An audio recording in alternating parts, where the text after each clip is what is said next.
a gente está numa sociedade muito hedônica, de muito estímulo, de diversão e etc.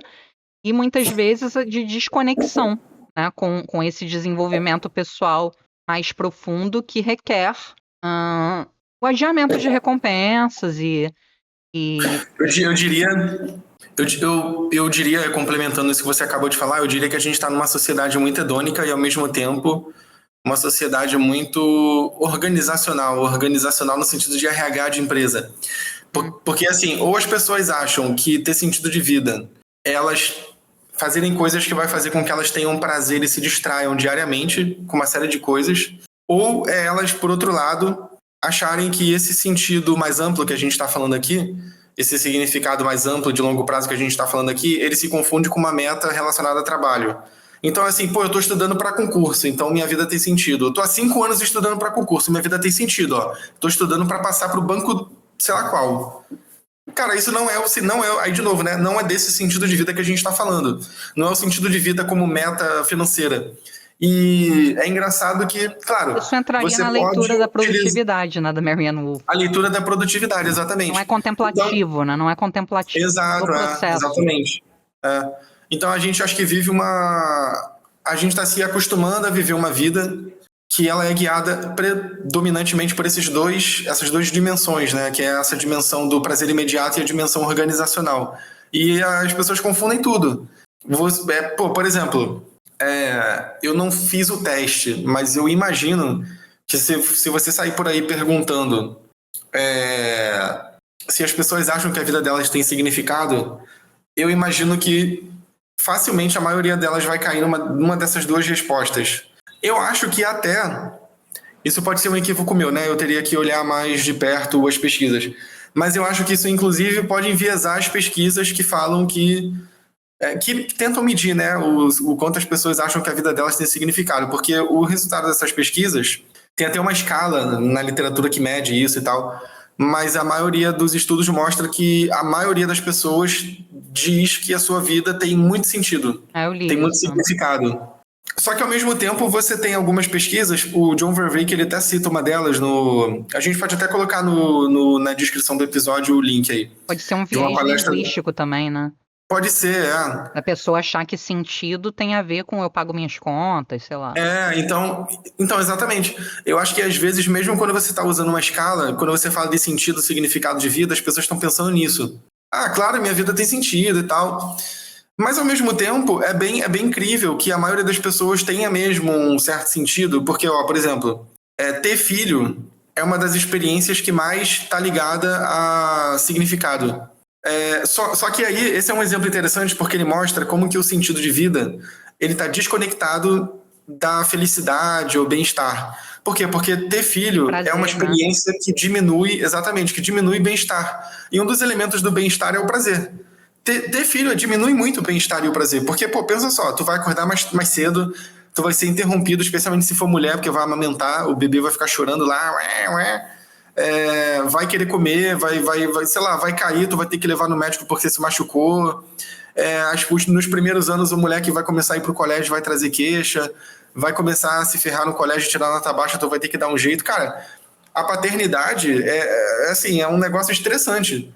E tudo que é estressante rebaixa o prazer, né? Então nesse sentido, ter filho não é agradável. Mas ter filho é uma das experiências que mais aumenta o sentido de vida. Então você vê que aumento de sentido de vida não necessariamente está ligado a prazer. Daí a nossa crítica agora, em falar que as pessoas confundem uma coisa com a outra, quando não tem nada a ver necessariamente. Essas outras coisas que você mencionou, é até interessante comentar isso. Por exemplo, você falou de... Eita... Eu ia até comentar aqui, esqueci disso. Você falou sobre a relação entre trabalho e sentido de vida. A gente falou de uma coisa que a gente poderia resumir como a experiência da beleza, a experiência estética, a experiência com a arte, a experiência intelectual. Quer dizer, o que eu estava dizendo era que se tivesse pesquisa na época, eu acho que daria para a gente ver que as pessoas tinham muito mais sentido, a vida das pessoas tinha mais significado na Antiguidade, Idade Média, por mais que a gente... provavelmente o mundo era muito pior sobre vários aspectos nessa época, tinha muito mais fonte de sofrimento também, mas é o que eu falei, ter fonte de sofrimento não é indiretamente proporcional a ter fonte de sentido. Então a gente vive num mundo hoje que eu acho que sofre bem menos, é um mundo muito mais confortável, mas eu diria que a gente vive num mundo com menos sentido. A gente tem menos capacidade de levar uma vida com significado. Então eu diria isso, assim. Se pudesse comparar entre épocas, esse é meu chute, né? Estou deixando claro aqui que é um chute. Não tenho como mostrar evidências disso nem a favor e nem contra a minha hipótese. Não, e também deixando claro que o Felipe não está idealizando outra época, Não. ou dizendo... Eu não queria viver na Idade Média de jeito nenhum. Exatamente. Mas é até um paradoxo interessante, né? De como nunca antes as pessoas tiveram vidas tão confortáveis e com tantos prazeres mundanos e com tanto acesso a tanta coisa para facilitar suas vidas. E, no entanto, a gente vê aí uma crise de saúde mental bombando, né? As pessoas consumindo remédio. E eu acho que, até fazendo um paralelo com o exemplo da leitura que eu trouxe, a gente está num mundo muito ligado à produtividade nesse sentido, né? De time is money, não sei o quê, alcançar metas, comprar coisas e tal, consumo.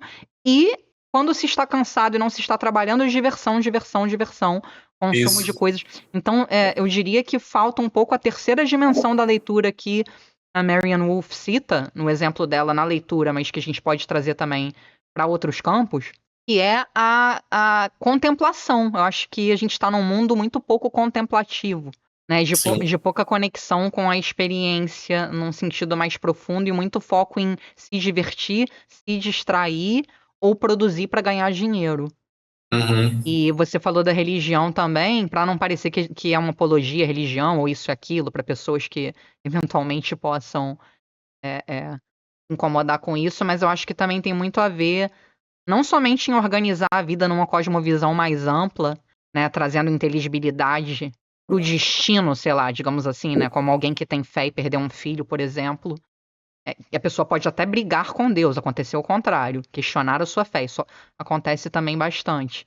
Mas no sentido dos laços comunitários mesmo. Eu acho que hoje, com a ascensão do individualismo, da tecnologia, cada um focado ali no seu microcosmos, com a sua playlist, seus vídeos, com a sua edição de tudo, personalizada e etc., tá cada um no seu mundinho. Então acho que tem um aspecto social também nisso, né? Sim. Mas eu queria falar sobre o que você falou, as pessoas continuam produzindo sentido. Eu diria que eu acho que o ser humano falar de ser humano é falar de produção de sentido, né? É meio que indissociável. O próprio Verweek fala que o cérebro é uma máquina de construir sentido. E não à toa nós somos seres que criam narrativas, mitos. Criam histórias, sim. Mitos. Então, eu acho que tem esse duplo aspecto do ser humano. Enquanto indivíduo que vai para terapia buscar sentido numa narrativa coerente da sua vida, por que isso aconteceu comigo, né? Por que eu recebi esse diagnóstico? Por que eu perdi essa pessoa? Por que meu casamento acabou? Sei lá. Sim.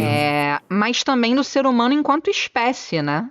Daí vem a cultura do ser humano enquanto espécie no seu sentido mais amplo e a criação de tudo isso, de culturas, de times de futebol, um gol, a experiência de comemorar um gol. É uma coisa que você olhando friamente de fora, se você fosse um alienígena, você poderia falar, nossa, sim. Por que esse pessoal tá tão feliz? Por que esse pessoal tá chorando?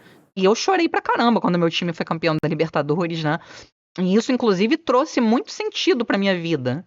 Esses títulos do Botafogo, que é o meu time. Porque eu achei que meu pai fosse morrer, ele teve problemas de saúde, tem toda uma questão biográfica, pai e filha, ele me levando novinha pro estádio. Enfim, então não é só o Botafogo, o uniforme, o clube, a coisa. É uma experiência carregada de sutilezas simbólicas, né?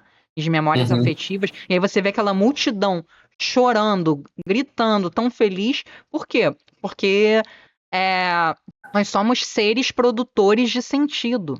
Isso conecta as pessoas também, né? Sim.